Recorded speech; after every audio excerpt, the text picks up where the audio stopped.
So my students, welcome again in the second part of this video. So उन्होंने Monday की evening में जाना उन्होंने डिसीजन लिया, लेकिन जो बारिश थी वो कंटिन्यू हो रही थी, बारिश नहीं रुक रही थी और हैविली बारिश हो रही थी। सो उन्होंने क्या किया, फिर भी उन्होंने डिसीजन लिया कि वो किसी तरह से तेज़ बारिश के बीच ही वो क्या करेंगे, वो शिफ्ट होंगे। उन्होंने जो फॉर्मल मूव करने के लिए उन्होंने अपना जो लगेज था वो ले लिया, लेकिन बाद का जो कुछ लगेज था, सामान था, वो बाद में वो ले सकते थे। इसलिए उन्होंने क्या किया, तेज़ बारिश के बीच में उन्होंने इसे इनसेशेंटली मीन्स रेगुलर जो बारिश थी उस बारिश के बीच में उन्होंने क्या किया, जाना तैयार किया। मिसिज़ मलिक जो थी वो पीछे की सीट पर बैठी और मेमोरीज़ में खो गई कि वो मेमोरीज़ कौन सी थी, जब मकान बना था और उस वक्त मकान के बनते वक्त जो यादें थी, उन यादों को वो सोच रही थी। क्या क्या यादें थी, देखिए कितना कंस्ट्रक्शन के काम करते वक्त मिसिज़ मलिक सोच रही थी, मैंने कष्ट सहा था, बहुत ज़्यादा झुलसने वाली धूप में मैंने काम किया था, और वर्क इन प्रोग्रेस जब था मैंने बहुत सुपरवाइज़ किया था, भीगती हुई बारिश में भी मैंने काम किया था, आर्किटेक्ट ने स्केच तैयार किया था, तो वो इस तरह से घर दिखेगा, इस तरह से उसने स्केच में दिखाया था वो सारी चीज़। और बरामदे के पास में सबसे बड़ी चीज़ मार्बल का पिलर उसने दिखाया था, और मार्बल का जो पिलर था उससे घर जो था वो बहुत ही एलिगेंट दिख रहा था, भव्य दिख रहा था और बहुत ही प्यारा दिख रहा था। कितनी अच्छी यादें थी वो, बहुत प्यारी यादें थी वो सब। इन सब चीज़ों को मिसिज़ मलिक सोच रही थी। अब इसी दौरान उसके बीच में एक स्केच जो था उसमें मैरून साड़ी का एक फिगर ली हुई एक लेडी पिलर के पास में खड़ी होती है, और इस चीज़ को मिसिज़ मलिक कंसीडर करती है कि ऐसा आर्किटेक्ट कैसे कर सकता था, क्योंकि मिसिज़ मलिक को कभी भी मैरून साड़ी तो कभी पसंद ही नहीं थी। इसलिए उसने सोचा कि ऐसा आर्किटेक्ट ने कैसे किया कि मैरून कलर की साड़ी में पिलर के पास में एक लेडी को खड़े करके वो जो फिनिशिंग वाली जो पिक्चर थी वो दिखाई थी, उसमें फिगर दिखाया था। ठीक है, अब डॉटर इन लॉ के बारे में थोड़ा सा आगे बताया जाता है कि डॉटर इन लॉ क्या करती हैं। हर डॉटर इन लॉ जो है वह sitting in on the front seat, अपने हस्बैंड के साथ फ्रंट सीट पर वो बैठी हुई हैं, और वो ग्लास के अंदर वो देखे जा रही है और रिपेंटिंग हर लिप्स, अपने होठों पर बार बार वो लिपस्टिक लगाई जा रही हैं। And where was the need to paint the lips, कहाँ पर ऐसी ज़रूरत आ गई थी, जबकि वे अपने घर ही जा रहे थे, ऐसा मानना था मिसिज़ मलिक का।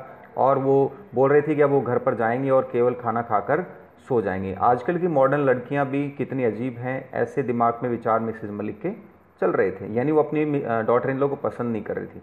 और उसके बाद वो मिसिज़ मलिक सोचती है कि ऐसी कहाँ आवश्यकता है कि एक अनावश्यक रूप से जैबरिंग मीन्स बड़बड़ाना, इंग्लिश में बात करना, कहाँ ऐसी आवश्यकता है, जबकि वो अपने हस्बैंड से बात कर रही थी। मिसिज़ मलिक जो थे वो एक ही चीज़ में वीक रही थी, वो थी इंग्लिश की। वो इंग्लिश कभी नहीं बोल पाई थी। इसके अलावा अपनी लाइफ में लगभग सब कुछ किया था, यहाँ तक कि वो बॉल रूम डांसिंग भी उन्होंने सीखा था, कि बॉल रूम डांसिंग यानी इंग्लिश बोलने में वो नाकाम रही थी, और उसकी जो डॉटर इन लॉ थी वो इंग्लिश ही बोलती थी। अब यहाँ पर सडनली उसके दिमाग में आया कि एक फिगर जो पेंट किया था वो आर्किटेक्ट ने कहीं उसकी डॉटर इन लॉ के लिए तो नहीं किया था कि डॉटर इन लॉ, लेकिन हाउ कुड डेट भी। लेकिन मिसिज़ मलिक सोचती कि भाई ऐसा कैसे हो सकता है, जबकि उस वक्त तो डॉटर इन लॉ का कहीं नाम ही नहीं था, क्योंकि डॉटर इन लॉ तो थी नहीं ना उस वक्त। अब लेकिन उसे कहीं ना कहीं डाउट होता है कि मैरून कलर की साड़ी तो मुझे पसंद ही नहीं थी। अब उस वक्त जब मिसिज़ मलिक और उनकी गाड़ी जब थी वो रुकती थी, तो उस वक्त गाड़ी से रुकते ही मिसिज़ मलिक को याद आता है कि उसकी डॉटर इन लॉ उस फिगर के एग्जैक्ट उसी वे में वो पिलर के पास खड़ी है, और मैरून कलर की साड़ी ही उसकी डॉटर इन लॉ ने पहन रखी थी। सो जो साड़ी थी वो बिल्कुल उस स्केच से मैच हो रही थी। तो शायद मिसिज़ मलिक के दिमाग में एक विचार आया कि शायद जो आर्किटेक्ट है उसने मेरा मजाक तो नहीं बनाया। अब देखिए आगे आगे हमारे पास में वो बोलती है कि किस तरह से मैंने एक एक ईंट जो थी वो अपने घर की मैंने खुद अपने सामने लगवाई थी, किस तरह से मैंने मेहनत की थी, मैं सुबह तक रुकती थी, और प्लास्टर जब हुआ था, सीमेंटेड हुआ था, तो मैंने किस तरह से मेहनत की थी, और जो सीमेंटेड जो मोटर मसाला था वो भी मैंने ईंट के साथ, सारी चीज़ें मैंने मेहनत की थी, कितने बहुत प्यारे दिन थे मेरे। वो इन सब चीज़ों को याद करती हुई घर पर सब वो पहुँच गए हैं। ठीक है, तो जैसे ही घर पर पहुँचे तो वो घर पर पहुँचने के बाद में पोर्च पर सेम मैंने बताया कि वो पिलर पर जब खड़ी होती है तो फिगर मैच होता है। ठीक है, लगेज को टैक्सी से निकाला गया और टैक्सी ड्राइवर जो था उसको पे कर दिया गया। मिसिज़ लगेज को निकाल करके वो टैक्सी ड्राइवर तो चला गया, लेकिन उनकी कार में पीछे सीट पर कौन बैठी हुई थी, मिसिज़ मलिक बैठी हुई थी। ठीक है, वो सिंकिंग सेंसेशन, वो कुछ अजीब पोजीशन में वो डूब रही थी, यानी थॉट्स में डूबी हुई थी। डॉटर इन लॉ जो है वो घर के अंदर एंटर हो जाती है और लाइट को ऑन कर दिया जाता है। मिसिज मलिक जो थी वो अपनी आंखें बड़ी करके और अभी भी अपने पीछे की सीट पर वो बैठी हुई थी और कोई एक्साइटमेंट नहीं था उसके लाइफ में, और वो अपने सीट पर बैठी हुई सोचे जा रही थी। लेकिन उनकी जो सन था और डॉटर इन लॉ थी वो गेट को ओपन करना भूल गए थे, तो वो पीछे रह गई थी। सडनली उसके बेटे के दिमाग में आया कि मदर कहाँ है, तो वो पोर्च तक दौड़ा और दौड़ करके कार तक गया और उसकी मदर ने बहाना बनाया मिसेज मलिक ने कि शाम को जब ड्राइव होता है तो मुझे बहुत ज़्यादा नींद आ जाती है। माँ ने फुसफुसाते हुए धीमी सी आवाज़ में क्या कहा कि मुझे नींद आ जाती है। उसकी डॉटर इन लॉ जो थी वो बाहर आई और हंस रही थी। एग्जैक्ट उसी पिलर के पास दोबारा आकर के वो खड़ी होती है, मैरून कलर की साड़ी वो फिगर से मैच हो रही थी, और मिसेज मलिक ने क्या कहा कि मैं आज खाना नहीं खाने वाली हूँ, मुझे भूख नहीं है, and I would like to sleep, मैं बस सोना पसंद करूँगी। और सर्वेंट्स ने जो डिनर लगाया था टेबल पर वो डॉटर इन लॉ और उसके सन ने खा लिया। ठीक है, तो डॉटर इन लॉ ने क्या कहा, ठीक है मम्मी, ठीक है, आप जा कर के सो जाइए।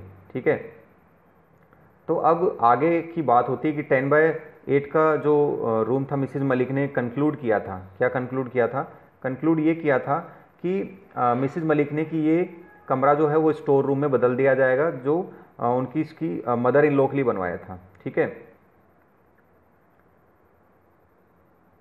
मिसेज मलिक जो थे उन्होंने अपना सिर हिलाया था और कहा था कि हाँ ये घर आप स्टोर रूम के लिए बनवा सकते हैं। उस वक्त सहमति मिसेज मलिक ने दे दी थी, लेकिन मिसेज मलिक से उसकी बातें, उसकी जो थॉट है वो पीछा नहीं छोड़ रही हैं। अब क्लियरली देखिए, एक चीज़ और है कि यहाँ पर मिसेज मलिक जो है वो इस चीज़ को भी सोच रही थी कि वो स्टोर रूम जो है वो काम नहीं आ पाया और वो जो जिस तरह से घर बनाया था वो यूटिलाइज नहीं हो पाया। लेकिन यहाँ पर जो उसकी डॉटर इन लॉ है वो क्या बोलती है कि my mother in law's room, जो ये रूम है, जो रूम है 10/8 का, इस 10/8 को मेरी मदर इन लॉ अभी काम में ले लेगी और after her it might be converted into store room. Means Mrs Malik ने जो लाइन्स अपनी मदर इन लॉ के लिए कही थी कि after my mother in law this room can be converted into store room. So the ये वर्ड जो मिसेज मलिक के कानों में गूंज रहे थे, यानी ये जो शब्द थे, सेम उसकी डॉटर इन लॉ ने भी बोला कि शी वॉज फीलिंग टेरिबल ड्रोजी, मतलब मिसेज मलिक तो अंदर आ गई थी। अब क्लियरली जो वर्ड बोले जा रहे थे तो वो मिसेज मलिक के लिए ही रिपीट हो रहे थे, यानी वो वर्ड जो उसने मदर इन लॉ के लिए बोले थे वो वर्ड किसके लिए रिफ्लेक्ट हो गए अब? मिसेज मलिक के लिए। मीन्स जो वर्क जो किसके लिए करना चाहा था उसने, मिसेज मलिक ने अपनी मदर इन लॉ के लिए, वो चीज़ किसके साथ रिफ्लेक्ट हुई? मिसेज मलिक के साथ रिफ्लेक्ट हुई। ठीक है, और सेम कमेंट जो था मिसेज मलिक ने, the house is otherwise very well planned, घर को बहुत अच्छे से बनाया गया है और इसमें स्टोर रूम की कमी है। I would like to have a big enough store, मुझे एक बड़े स्टोर रूम वाला कमरा चाहिए। मिसेज मलिक ने सुना और ऐसा लग रहा था मिसेज मलिक को कि she was sinking deep and deep into a bottomless well. Mrs Malik सोचती है कि मैं एक बहुत गहरे कुएं में डूबती जा रही हूँ और बहुत गहराई में डूबती जा रही हूँ, इतनी सोच में वो डूब चुकी थी। सो फाइनली मिसेज मलिक ने जिस तरह से मॉरल वैल्यूज़ अपनी मदर इन लॉ के साथ दिखाई, वैसे ही मॉरल वैल्यूज़ रिफ्लेक्ट हुई मिसेज मलिक के साथ जो उसकी डॉटर इन लॉ ने कहा। So this chapter gives us message that we should be morally sound with anyone और एवरीवन। हमें हर किसी के साथ में मॉरली बहुत ही साउंड होना चाहिए, किसी के साथ भी मॉरली वीक बिहेव नहीं करना चाहिए, because that behaves also will reflect in future time in our life. So Mrs Malik समझ गई थी कि मैंने किस तरह से जो नेचर जो बिहेव जो मैंने किया था वो बिहेव मेरे साथ में वापस रिफ्लेक्ट हुआ, इसीलिए वो अपने आप को बहुत ही सिंकिंग और डीप, बहुत ज़्यादा सोचते हुए अपने आप को पाती है और बहुत ही बॉटमलेस वेल में अपने आप को डूबते हुए पाती है। ठीक है, वो बहुत गिल्ट फील कर रही थी। सो इस चैप्टर से हमें क्वेश्चन मेनली आ सकते हैं कि डॉटर इन लॉ का कैरेक्टर स्केच बताइए और why did Mrs Malik not like her daughter in law, character sketch of Mrs Malik और character sketch of Mr Malik. ठीक है, इन सबसे इंपॉर्टेंट क्वेश्चन, इसमें छोटे क्वेश्चन ज़्यादा बनेंगे, जो शॉर्ट क्वेश्चन होते हैं 30 to 40 वर्ड्स में, that all the question are important, because important question वही होगा मॉरल वैल्यूज़ की, आपको इस चैप्टर के टाइटल से आपको क्या सीखने को मिलता है और क्या वैल्यूज़ आपको सीखने को मिलती है। सो माय स्टूडेंट्स, 10/8 रूम 10/8 ये चैप्टर था, समरी हमने कंप्लीट करी और बहुत ही अच्छा चैप्टर है। आप इसे दोबारा इसको पढ़ेंगे, लाइन टू लाइन इसको कंप्लीट करेंगे और आई होप कि मैंने अपने कंप्लीट एफर्ट लगाए हैं इसको आपको समझाने में। और दोबारा अगर आपको कोई डाउट होता है तो इसको अगेन आप वीडियो को सुने और सुनिए। Thank you very much, have a good day और आपका दिन शुभ और मंगलमय हो। जय हिंद।